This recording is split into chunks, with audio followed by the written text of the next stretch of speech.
హరే కృష్ణ. భక్తివాహిని ఛానల్కి స్వాగతం. అందరికీ నమస్కారం. మన జీవితాల్లో మనం ఎన్నో కష్టాలను ఎదుర్కొంటాము మరియు అనేక పోరాటాలు చేస్తాము. కానీ అత్యంత క్లిష్టమైన యుద్ధం ఏదో మీకు తెలుసా? అది మన సొంత మనస్సుతో మనం చేసే సంఘర్షణే. ఒక్కసారి ఊహించుకోండి, మీరు ఎంతో కాలంగా కలలు కన్న విజయం మీ కళ్ల ముందే ఉంది. కానీ దానిని సాధించాలంటే మీకు అత్యంత ప్రియమైన వారిని త్యజించాల్సి వస్తుంది, లేదా వారితోనే తలపడాల్సి వస్తుంది. ఆ సమయంలో మీ హృదయంలో కలిగే అలజడి, సంకోచం మరియు కన్నీళ్లు ఒక వ్యక్తిని ఎంత తీవ్రంగా కృంగదీయగలవో కదా. సరిగ్గా ఇటువంటి పరీక్షా సమయమే ప్రపంచ ప్రఖ్యాత వీరుడైన అర్జునుడికి కూడా ఎదురైంది.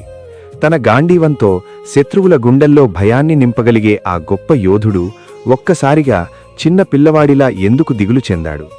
ఆ అజేయ యోధుడు ఎందుకు కన్నీరు మున్నీరుగా విలపించాడు? ఈ రహస్యాన్ని మనం ఈరోజు తెలుసుకోబోతున్నాము. ఈ వీడియోను చివరి వరకు చూడండి, ఎందుకంటే మన బలహీనతలు మన విజయాలకు ఎలా అడ్డుపడతాయో ఈ ఘట్టం ఎంతో స్పష్టంగా వివరిస్తుంది.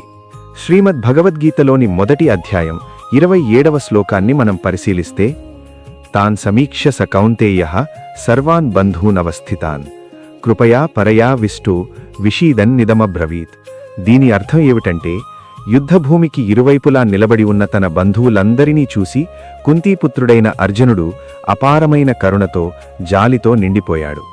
అతని మనస్సు గాఢమైన దుఃఖంలో మునిగిపోయింది.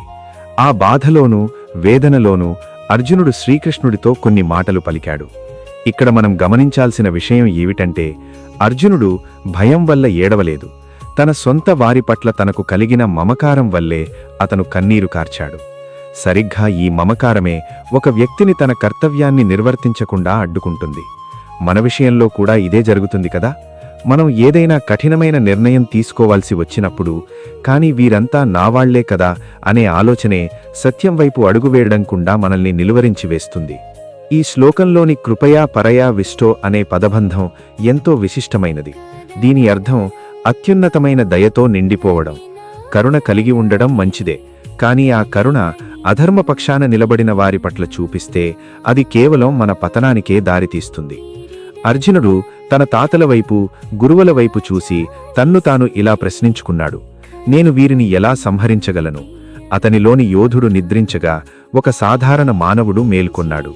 మన జీవితాల్లో కూడా కొన్నిసార్లు మనకున్న అపారమైన ప్రతిభ, ధైర్యం ఉన్నప్పటికీ ఏదో ఒక చిన్న భావోద్వేగం మనల్ని బంధిస్తుంది. ఆ సంకెళ్లను తెంచుకోలేక మనం అక్కడే నిలిచిపోతాము. మన జీవితాలలో ఏదో ఒక సమయంలో మనం ఎదుర్కొనే ఒక మానసిక స్థితికి అర్జునుడి దుఃఖం ఒక నిదర్శనం. ప్రియమిత్రులారా, విషాదం నుండే విజయం పుడుతుంది. అర్జునుడు ఇక్కడే విలపించడం వలనే మనకు భగవద్గీత యొక్క అమరమైన జ్ఞానం లభించింది. మన జీవితంలో ఇటువంటి బలహీన క్షణాలలో మనం కూడా నిరుత్సాహపడకూడదు. ఆ దుఃఖంలో ఉన్నప్పుడు అర్జునుడు కృష్ణుడితో ఏమి చెప్పాడు? తన వేదనను ఎలా వ్యక్తపరిచాడు? ఆ మాటలు విని కృష్ణుడు చిరునవ్వు నవ్వాడా, లేక అతన్ని మందలించాడా? రేపటి ప్రదర్శనలో వీటన్నింటినీ మనం వివరంగా అన్వేషిద్దాం. రేపటి భాగం ఖచ్చితంగా మనందరి హృదయాలను తాకుతుంది, ఎందుకంటే మన పరిష్కారాలకు నిజమైన పరిష్కారం దానిలోనే ఉంది. ఈ ప్రయాణంలో నాతో ముందుకు సాగడానికి ఇప్పుడే మా ఛానల్కు సబ్స్క్రైబ్ చేసుకోండి. ఈ కంటెంట్ మీకు నచ్చినట్లయితే దయచేసి లైక్ చేసి మీ స్నేహితులతో పంచుకోండి. రేపటి జ్ఞానోదయానికి సిద్ధంగా ఉండండి. హరే కృష్ణ. ధన్యవాదాలు.